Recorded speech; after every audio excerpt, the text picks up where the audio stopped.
Hello YouTube fans. Sort of a cannibal film, sort of not a cannibal film, but I would say not tight a cannibal film. And people would forgive Pete. Make your fucking mind up. This being Cut and Run.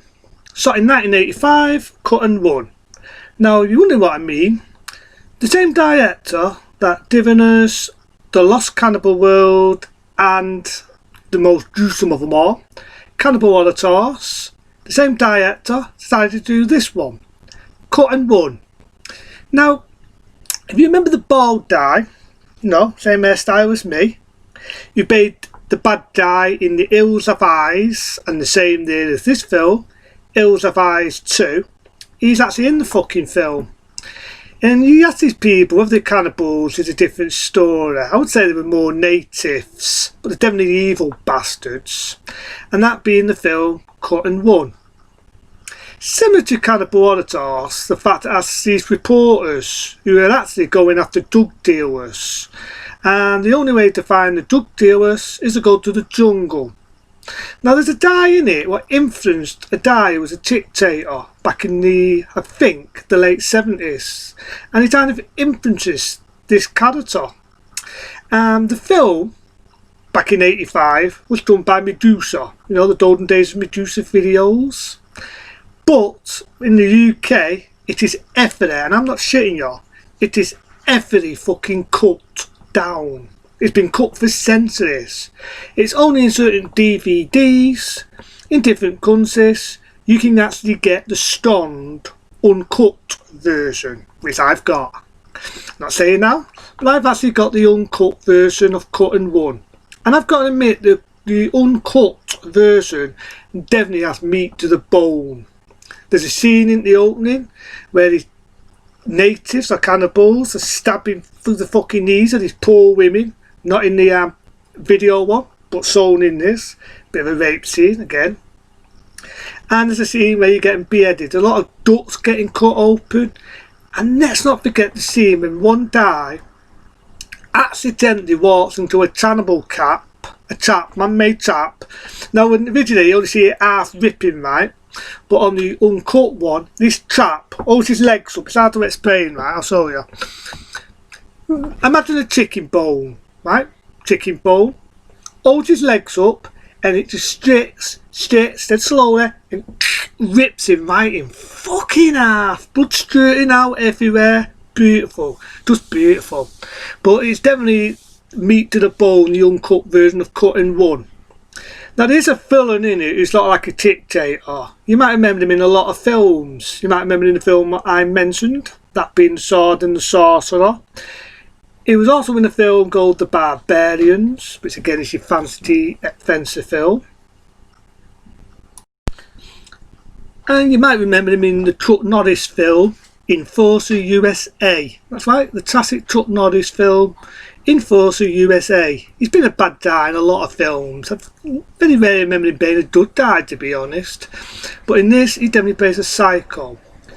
The reporters are sort of reporting, but they're not like stummy like in Cannibal Holocaust. You know, they are doing the job, and some of the footage you see, and in the uncut one, it's definitely a lot more meat to the bone. They get tattooed anyway, to cut the story short, by this guy. And long behold, he actually gets wounded, the dictator. He orders one of his men to behead him, caught on camera, and some of the footage these people see. I would say this is more of your typical jungle adventure film than a cannibal film, but it definitely doesn't hold back on the blood and definitely doesn't hold back on the fucking jaw. It's definitely juicy, especially on the stoned, uncut version, and it's definitely bloody. They do manage to escape after the guy gets beheaded, and that's where again we see our main character, the one with the bald head. It was at the time I did today for him, the director The Hills Have Eyes. You know, he did The Hills Have Eyes, same there when he did this, he did The Hills Have Eyes 2. One there after he did Weird Science. So he definitely had a good today. No, I can't remember his fucking name now, but if everyone remembers The Hills Have Eyes, he's the one with a slap head. For people that don't know, I'd be happy to show you. That might be one I might talk about, because that's the classic Wes Craven one. Bear with me, and I'll show you.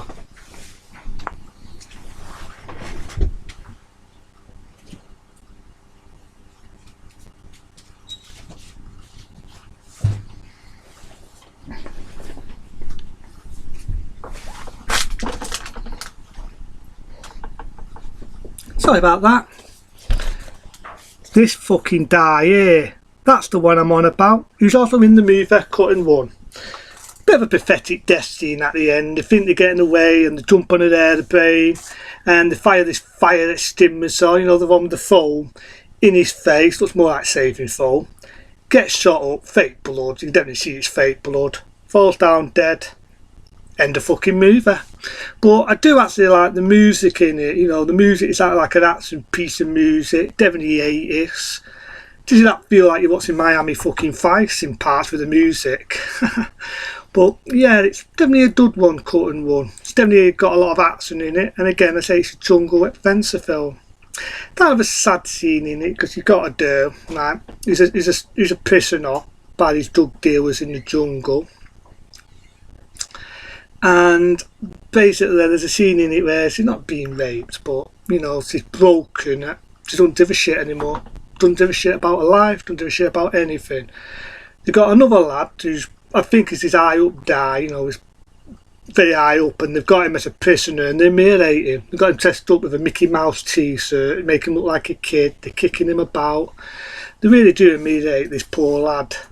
So you kind of feel sorry for him. You might remember the woman in it, very attractive woman in that era, Jabadian Arm, if I remember, Oscar and the Gentleman. She's been in a lot of films, blonde hair.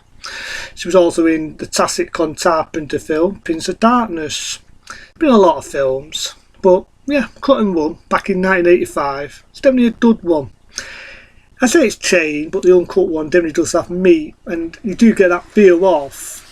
I mean, you might remember, you know, it has that similar idea of Cannibal Holocaust. You know, you've got the reporters in the jungle and there's bits where they're filming it. I do remember the woman in it with the blonde hair. Remember the one who was in Out of Darkness? Again, she's overacting. What is he going to do? What is he going to do? Seriously, I'm not even overdoing that. That's her acting. Seriously, that is her fucking acting in the scene where the guy gets beheaded.